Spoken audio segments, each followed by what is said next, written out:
जय हिंद दोस्तों। Vision competitive classes के बैनर तले हम आज एक नया वीडियो लेकर उपस्थित हुए हैं। प्रॉफिट एंड लॉस चैप्टर चल रहा है, उसमें आज एक नया टाइप लेंगे, दर संबंधी या भाव संबंधी प्रश्न। उम्मीद है आप लोग स्वस्थ होंगे, मस्त होंगे, व्यस्त होंगे और अच्छे से पढ़ाई कर रहे होंगे। तो लगे रहिए और पढ़ते रहिए। बाकी वीडियो शुरू करने के पहले मैं अपने नए दोस्तों को कहना चाहूंगा कि अगर आप इस चैनल पर पहली बार आए हैं तो चैनल को सब्सक्राइब कर लीजिए, साथ में लगा हुआ बेल आइकन को प्रेस कर लीजिए ताकि जब भी हम कोई यूजफुल वीडियो दें, अपलोड करें तो उसकी नोटिफिकेशन आपसे मिस ना हो। चलिए तो चलते हैं सीधे अपने प्रश्न की तरफ। ठीक है, क्वेश्चन ये क्या कह रहा है कि रुपये में 8 के भाव से संतरे खरीदे गए तो 60% का लाभ कमाने के लिए संतरों को किस भाव से बेचना होगा। देखिए, एक बारी बारी से हम लोग क्वेश्चन को लेते हुए आगे बढ़ रहे हैं। इसमें सीरीज बनेगी, लगभग 10 से 15 सीरीज बनेगा, तो टेंशन नहीं लेना है। सिर्फ रोज पर डे मेरा एक वीडियो लेके बैठना है, इसको देखना है। चलिए मेरे भाई, तो क्वेश्चन को करते हैं। देखिए, इस क्वेश्चन को करने के लिए जो तरीका बता रहे हैं वो अपनाइए, बड़ा आसान तरीका है। सीधे क्या लिख लीजिए, यहाँ पर क्या दिया हुआ है, भाव से खरीदे गए, मतलब रुपए में 8 के भाव से। रुपए में 8 के भाव मतलब क्या होता है मेरे भाई, रुपए में 8 का भाव मतलब होता है कि 1 रुपए में 8 संतरे खरीदे गए। 1 रुपए में क्या किया गया, 8 संतरा खरीदा गया। और क्या हो रहा है कि 60% का लाभ पाने के लिए संतरों को किस भाव से बेचना होगा। तो हम ऐसे लिख सकते हैं, डायरेक्ट लिखिएगा, विक्रय मूल्य निकालना है। हमें क्या निकालना है मेरे भाइयों, विक्रय मूल्य। और विक्रय मूल्य कैसे निकलेगा, 1/8 लिख देंगे। क्या लिख देंगे, 1/8 लिख देंगे। हमेशा याद रखिएगा, रुपये में 8 कहेगा तो 1/8, 3 रुपये में 8 कहेगा तो 3/8, 5 रुपये में 10 कहेगा तो 5/10। मतलब ऊपर में आपको लिखना है रुपया और नीचे लिखना है वस्तु। ठीक है मेरे भाई, समझ रहे हैं, ऊपर में लिखना है आपको रुपया और नीचे लिखना है वस्तु। अब ध्यान दीजिएगा, हमको कितना परसेंट का लाभ चाहिए, हमको चाहिए 60% का लाभ। हमको चाहिए 60% का लाभ। और आपको पता है कि 60% का लाभ मतलब होता है 160% विक्रय मूल्य। तो 160% का फ्रैक्शनल मान क्या होता है, 8/5। कितना होता है मेरे भाई, 8/5। बस डायरेक्ट क्या करना है, 8/5 से गुना कर देना, क्योंकि हमको 60% लाभ चाहिए। और 60% लाभ पर विक्रय मूल्य क्या बनेगा, क्रय मूल्य का 160%। क्या बनेगा, क्रय मूल्य का 160%।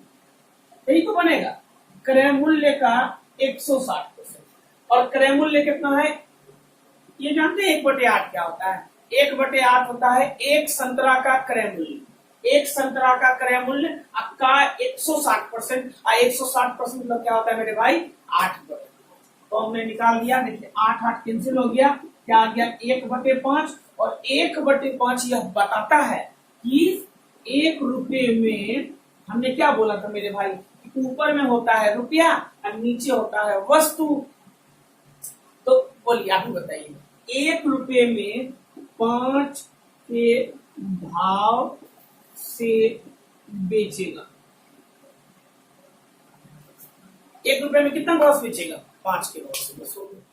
चलते हैं अपने अगले सवाल। ठीक है मेरे भाइयों, देखिए इस क्वेश्चन में क्या कह रहा है कि 3 रुपये में 8 की दर से अंडे खरीदे गए। 3 रुपये में 8 की दर से अंडे खरीदे गए और 20% की हानि पर बेचना पड़ा हो। 20% की हानि पर उनका विक्रय दर क्या होगा। मतलब अगर 3 रुपये में 8 की दर से अंडा खरीदा गया और 20% की हानि पर बेचना पड़ा, किसी कारण से बेचना पड़ा, तो कहता है कि बताइए कि उसका विक्रय दर क्या होगा। तो सिंपल है, वही फंडा अपनाना है। कितना करना है, 3/8 विक्रय मूल्य बराबर 3/8। अच्छा, 20% हानि साइड में लिखते हैं। आप जानते होंगे 20% लॉस बराबर होता है 20% लॉस बराबर होता है 80% विक्रय मूल्य। 80% आपको पता होगा कि दुनिया में किसी भी चीज का मान 100% होता है। अगर 100% में 20% हानि हो गया तो 80% तो लेगा ना। तो 80% मतलब क्या होता है 8/10, या कह सकते हैं 80% तो 8/10 ही होगा मेरे भाई, या तो होगा 4/5। तो 8/10 ही ले लिए, 8 देखे तो 8 ले लिए, 8 कट गया, कितना आ गया 3/10। 3/10 यानी कि, और ये क्या बताता है 3 रुपए में 10 के, मतलब किस भाव से बेचा 3 रुपए में 10 के भाव से। कहने का मतलब क्या हुआ, जो अंडा 3 रुपए में 8 की दर से खरीदा गया था उस अंडा को 20% हानि पर 3 रुपए में 10 की दर से बेच दिया गया। ठीक है, चलिए मेरे भाइयों चलते हैं अपने अगले सवाल की तरफ।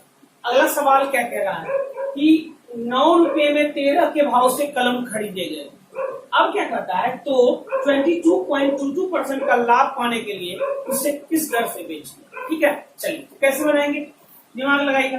9 रुपए में 13, तो हम पहले बोले कि विक्रय मूल्य निकालना हो तो इसको लिख देंगे सीधे 9/13। एक वस्तु का क्रय मूल्य निकल जाता है, यहाँ एक कलम का क्रय मूल्य निकल जाएगा। कब क्रय मूल्य निकल जाएगा, जब ऊपर रुपया और नीचे वस्तु कर देंगे, कोई दिक्कत नहीं। आप सिंपली ये समझिए कि हमें 9/13 लिखना है।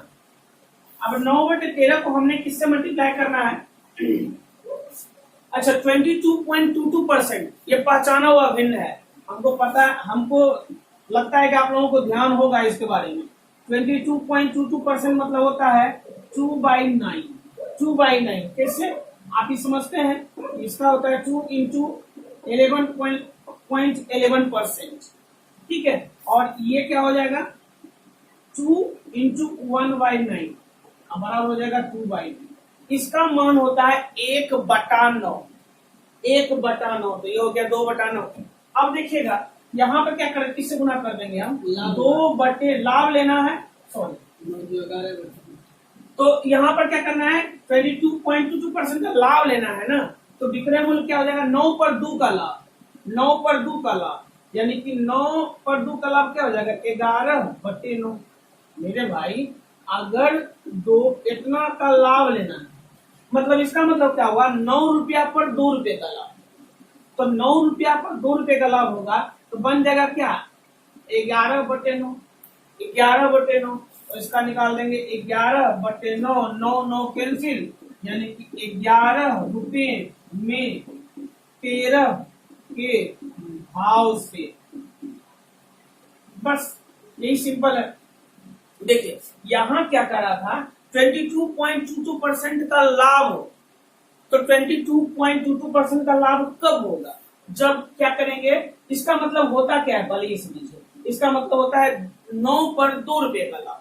9 पर 2 रुपए का लाभ, और 9 पर 2 रुपए का लाभ क्या हो गया, यानी कि 9 2 11, 11/9, और 11/9 निकाल दिए इसका, यानी क्या आ गया भाव, ऊपर वाला रुपया नीचे वाला वस्तु, यानी कि 11 रुपया में 13 रुपया। चलते भाई अपना अगला हेडिंग देखते हैं कि हेडिंग में क्या कह रखा है। एसपी से सीपी निकालो, मतलब विक्रय मूल्य से क्रय मूल्य निकालना। अभी हमने क्या पढ़ा, क्रय दर दिया हुआ था, विक्रय दर निकालना। अभी क्या है, विक्रय दर ही दिया रहेगा और क्रय दर निकालना। दर मतलब रेट। ठीक है, अब क्या कर रहा है कि यदि रुपए में 5 के भाव से, 5 के भाव से क्या होता है, दर ही तो होता है, ये दर ही तो है। यदि रुपए में 5 के भाव से संतरे बेचने पर 20% का लाभ होता है तो संतरा रुपए में किस भाव से खरीदे गए थे। अब ये हो गया उल्टा प्रोसेस। बोले उल्टा क्यों, अब विक्रय मूल्य ही दिया हुआ है, क्रय मूल्य निकालना है। अब एक बार जिंदगी में याद रखिएगा कि उल्टा प्रोसेस के लिए उल्टा गुना। जैसे 120% जब होता है तो भिन्न होता है 6/5। 120% जब होता है तो भिन्न होता है 6/5। लेकिन यहाँ पर क्या है, ये कब यूज करते हैं भिन्न, जब हमको क्रय मूल्य से विक्रय मूल्य निकालना होता है। लेकिन अभी हम क्या करें मेरे भाइयों, विक्रय मूल्य से विक्रय दर से क्रय दर निकालना। तो यहाँ क्या होगा, उल्टा गुना, यानी कि 5/6 से गुना होगा। ठीक है मेरे भाई, याद रखिएगा हमेशा, उल्टा प्रोसेस के लिए उल्टा गुना। अब चलते हैं अपने सवाल पर। हमें क्या निकालना है, यहाँ हमें निकालना है सीपी, और सीपी बराबर क्या हो जाएगा, डायरेक्ट लिखिए पहले। देखिए रुपये में 5, रुपये में 5 मतलब 1/5। हम तो अभी तरीका बता चुके हैं कि रुपया में 5 कभी भी बोलेगा, आपको 1/5 देना। तो रुपये में 5 के भाव से संतरा बेचने पर 20% का लाभ होता है। तो 20% लाभ मतलब क्या होता है, 120%। अभी तो बता ही दिए थे 20% लाभ क्या होता है, 120%। तो 120% का मान होता है 6/5। लेकिन ये कब लगाते हैं, जब क्रय मूल्य से विक्रय मूल्य निकालना होता है। हमको भी उल्टा निकालना है, हमको क्रय मूल्य निकालना है, जबकि विक्रय मूल्य दिया, बेचने पर विक्रय मूल्य दिया हुआ है। तो इसको उल्टा बना रहे हैं, यानी कि 5/6 से गुना कर देंगे। 5 कट जाएगा, क्या आएगा 1/6। और 1/6 मेरे मित्रों बताता है कि रुपये में 6 के भाव से खरीदा, रुपये में 6 के भाव से खरीदा गया क्या चीज, संतरा। तो आप समझ गए। इस सवाल में क्या कहा जा रहा है कि यदि 3 रुपये में 10 की दर से अंडे बेचने पर, फिर वही बात है, विक्रय दर दिया हुआ है। क्या दिया मेरे भाइयों, विक्रय दर दिया हुआ है। 3 रुपये में 10 की दर से बेचने पर अंडे क्या होते हैं, होता है कि 40% की हानि होती है, 40% की हानि होता है। तो कहता है बताइए किस भाव से खरीदे गए, किस भाव से। तो देखिए हम अभी बताएं यहाँ तो सीपी निकालना है, खरीदे गए थे, क्या निकालना है, सीपी निकालना है। और सीपी निकालेंगे क्या, सबसे पहले क्या करेंगे, दर को लिख लेंगे बटे में। तो यहाँ पर क्या है, ऊपर रुपया और नीचे वस्तु। हमेशा याद रखिएगा, एक वस्तु का अगर निकालना है विक्रय मूल्य, 3 रुपया में 10 बेचा अंडा, तो 1 अंडा का विक्रय मूल्य क्या बनेगा, 3/10। इसका और भी मेथड है, लेकिन हम दूसरे मेथड में नहीं जाएंगे। ये बहुत अच्छा है और ये इसमें मुश्किल से 2-3 सेकंड लगेगा। अगर आपको ये पता है कि 40% हानि मतलब होता है 60% विक्रय मूल्य, 40% हानि मतलब होता है 60% विक्रय मूल्य, और 60% विक्रय मूल्य मतलब होता है 3/5। तो इसका उल्टा गुना 5/3। देखिए फिर समझिए 40% हानि मतलब क्या होता है, ये भी कह सकते हैं कि 5/2 की हानि। 40% हानि मतलब क्या होता है मेरे भाई, 5/2 की हानि। अब 5/2 की हानि होगा तो 5 का समान 3 में नहीं बिकेगा। तो हम कह सकते हैं विक्रय मूल्य क्या बनेगा, 3/5। विक्रय मूल्य क्या बनेगा, 3/5, 5/3। अब विक्रय मूल्य का फ्रैक्शन ये बन गया, हमको तो उल्टा निकालना है, हमको तो उल्टा निकालना है। विक्रय मूल्य बना कितना, 60%। या ऐसे सोच सकते हैं कि 40% हानि हुआ तो विक्रय मूल्य कितना में बेचेगा, 60% को बेचेगा। और 60% का फ्रैक्शन मान क्या होता है, 3/5। लेकिन आपको 3/5 थोड़े ना निकाला, आप गुना करना है, आपको करना है 5/3 से गुना। किस गुना करना है मेरे भाइयों, 5/3। 3 गया, 1 से कट गई 2 बार, यानी कि 1/2, यानी कि रुपया में 2 रुपया। 1 रुपया में कितना हो गया मेरे भाई, 1 रुपया में कितना हो गया, 2। 1 रुपया में अगर 2 खरीदा होगा, इसका मतलब 1 रुपया में कितना खरीदा होगा, 2 खरीदा होगा। आइए भाइयों चलते हैं अपने अगले सवाल पर। अगला सवाल क्या कर रहा है कि एक व्यक्ति ने 20 सेब 100 रुपये में बेचे। अच्छा 100 रुपया में बेचा, तो रुपया कितना है, 100। तो हमने क्या करना है, पहले लिखना ऊपर में 100, नीचे में क्या करना है 20। हमने क्या बोला, हमेशा रुपया बटे वस्तु, रुपया बटे वस्तु, ठीक है, बेचे। और क्या हुआ, 20% का लाभ प्राप्त किया। इस दाम में बेचा तो क्या हुआ, 20% का लाभ हुआ। अब तो आपको याद हो गया होगा 20% लाभ मतलब विक्रय मूल्य 120, 120% मतलब होता है 6/5, और 6/5 का उल्टा होता है 5/6। तो इसको गुना करना पड़ेगा किससे, 5/6 से। तो चलिए देखते हैं, यहाँ लिखे सीपी बराबर 100/20 ले लिए। और देखिए 20% का लाभ जो है ये विक्रय मूल्य कितना देगा 120%। और 120% मतलब क्या होता है 6/5, 6/5। तो 6/5 विक्रय मूल्य बन रहा है। तो हमने क्या बोला अभी कि उल्टा प्रोसेस में जब खरीद दाम निकालना हो, यह हो गया विक्रय मूल्य दिया हो, खरीद दाम निकालना हो, तो क्या करते हैं उल्टा गुना। तो यहाँ पर क्या हो जाएगा 100/6 24। और ये बताता है ऊपर रुपया और नीचे वस्तु, ऊपर रुपया नीचे वस्तु, यानी कि 100 रुपये में कितना 100 रुपये में 24 क्या चीज है सेब। बस यही आपका उत्तर हो गया, सिंपल सा उत्तर। चलिए मेरे भाइयों चलते हैं अपने अगले प्रारूप पर। सबसे पहला प्रारूप इस टाइप में क्या पढ़ा हमने, पहला पढ़ा कि क्रय दर से विक्रय दर निकालना या क्रय मूल्य से विक्रय मूल्य निकालना। दूसरा क्या पढ़ा उसका उल्टा, दूसरा ठीक पहले, इसके ठीक पहले क्या पढ़ा विक्रय मूल्य दिया हो क्रय मूल्य निकालना, मतलब विक्रय दर से क्रय दर निकालना।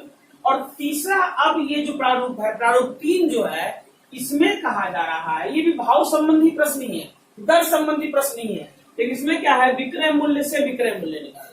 इसमें आपको विक्रय मूल्य दिया रहेगा और डायरेक्ट विक्रय मूल्य कुछ क्वेश्चन पढ़ेंगे तो ज्यादा क्लियर होगा। रुपये में 15 की दर से अंडे बेचने पर 9% की हानि होती है, तो किस भाव से अंडे बेचे कि 5% का लाभ। ठीक है, तो यहाँ क्या हुआ, ये भी बेचने पर यहाँ भी बेचे जाए कि 5% का लाभ हो, मतलब यहाँ भी बेचने यहाँ भी बेचे, तो बेचे से बेचे है ना, विक्रय मूल्य से विक्रय मूल्य। ये प्रारूप आ गया विक्रय मूल्य से विक्रय मूल्य निकालना। अब करेंगे क्या, फिर वही फंडा करना क्या है आपको, लिखना विक्रय मूल्य बराबर, क्योंकि निकालना विक्रय मूल्य तो विक्रय मूल्य देंगे, विक्रय मूल्य बराबर। अच्छा यहाँ पर रुपये यानी कि 1 रुपये ना, रुपये मतलब क्या 1 रुपये, 1/15 मल्टीप्लाई। अच्छा अब यहाँ पर सोचिएगा, यहाँ 2 जगह है, एक तो यहाँ भराएगा कुछ और एक यहाँ भराएगा, दोनों खाना को देखिए, इसमें कुछ कुछ हम भरेंगे। अब क्या भरेंगे इसको एक बार आप समझ जाएगा तो अगली बार से आपको आसानी होगी। तो नीचे क्या भराएगा, नीचे जो भराएगा वो जिस हानि या लाभ पर ये दिया गया, जिस हानि या लाभ पर ये दिया गया हो उसको 100 में घटाकर, जो आप चाहते हैं उसको ऊपर 100 में जोड़कर या घटाकर, मतलब जोड़कर कब जोड़ना है तब जब लाभ होगा तब, और घटाना है कब मेरे भाइयों जब हानि होगा तब। तो यहाँ पर नीचे क्या जाएगा, नीचे 100 में जोड़ के या घटा के लाभ या हानि, लेकिन कौन सा जिस पर ये दिया हुआ है, ये विक्रय दर दिया हुआ है, तो रुपये में 5 की दर से अंडे बेचने पर 9% की हानि होती है। और इस दर पर बेचे तो 9% का हानि होता है, और 9% का हानि मेरे मित्रों होता है 100 घटाओ 9, यानी कि विक्रय मूल्य कितना बनेगा बताइए 91%। कितना बनेगा 91%, यानी कि 91% मन है लिखिए, नहीं मन है नहीं लिखिए। क्यों, क्योंकि दोनों जगह परसेंट रहेगा तो कट नहीं जाएगा। ये कहां से आया फिर समझिएगा, आपको क्या कर रहा है, इस दर से बेचने पर क्या होता है 9% का हानि होता है। अब 9% हानि मतलब कोई छोटा बच्चा भी बता देगा जिसको ये लाभ हानि का नॉलेज है कि 9% हानि सहा है, तो 100 में 9 कम, यानी कितना परसेंट हो जाएगा, विक्रय मूल्य बन जाएगा। लॉस अगर 9% है तो विक्रय मूल्य क्या बनेगा 91। अब यहाँ चाहिए क्या, वांछित क्या, आप चाह क्या रहे हैं, तो कहता है आप चाह रहे हैं कि किस भाव से बेचे अंडे को, कि क्या हो 5% का लाभ हो। आपने किस भाव से अंडे को लगाना है, बेचना है कि 5% का लाभ। तो 5% का लाभ मेरे भाइयों क्या होता है 105% विक्रय मूल्य, 105% विक्रय मूल्य, तो 105% कर दीजिए यहाँ पर। अब परसेंट लिखिएगा कट नहीं जाएगा। अब देखिए काटिए कितना कटेगा 15 सत्ते 13 सत्ते, ठीक है मेरे भाई।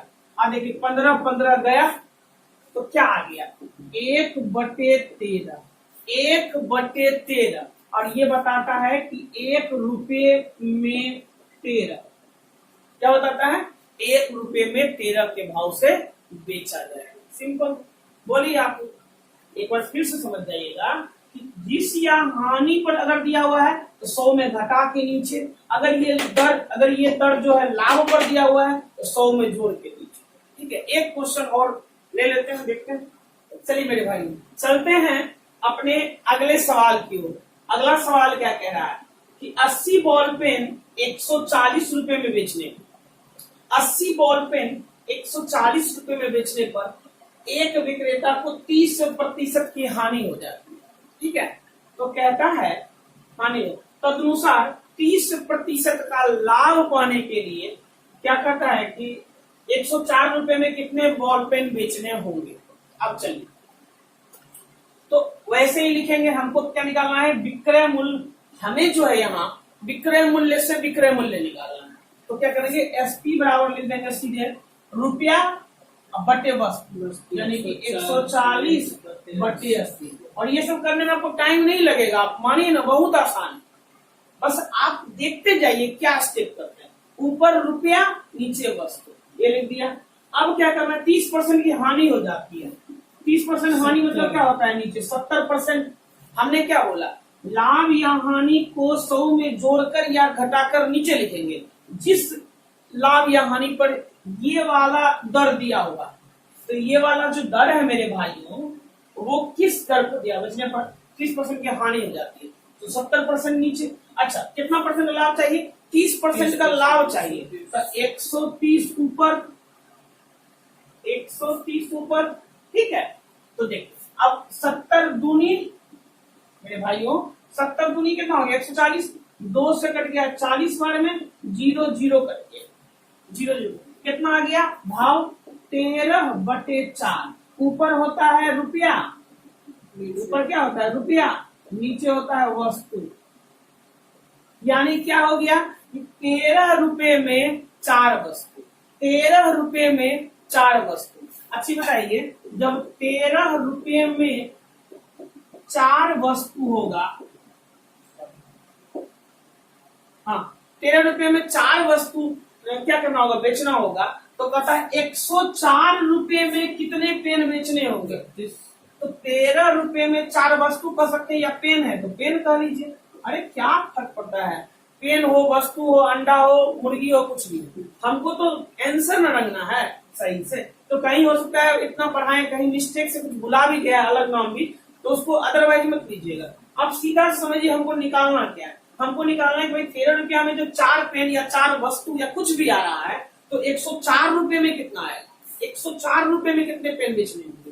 तो 13 रुपया में 4 और 104 पेन, तो 13 अठे 104 मेरे भाई, 13 अठे 104, तो 4 अठे 32, यानी कि आपको 104 रुपए के लिए 32 पेन बेचना होगा।